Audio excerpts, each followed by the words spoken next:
Kevin Colbert just does it yet again for a 6th-round pick. Just wanted to get your take. What'd you make of the trade for Schobert?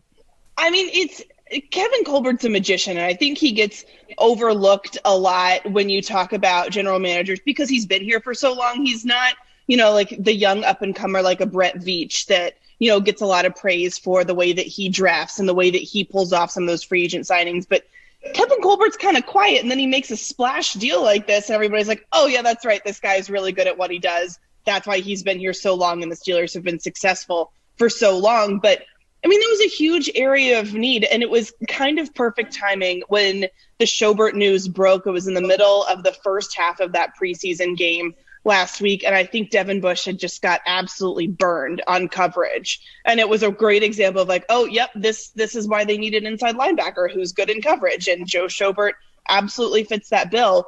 And the fact that he's been able to come in right away, he's been playing with the ones in practice. They expect him to play with the ones in the preseason game on Saturday.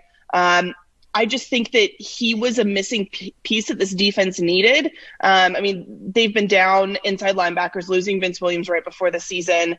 Robert Spillane is good, but he's not, your top tier inside linebacker. You need to have a defense that is just solid forwards and backwards, knowing the goals that this team has to try to make the most of Ben Roethlisberger in his last season, maybe last 2 seasons. But if they're going to win a championship, it's going to come from the defense, and that means doing everything you can to solidify every position.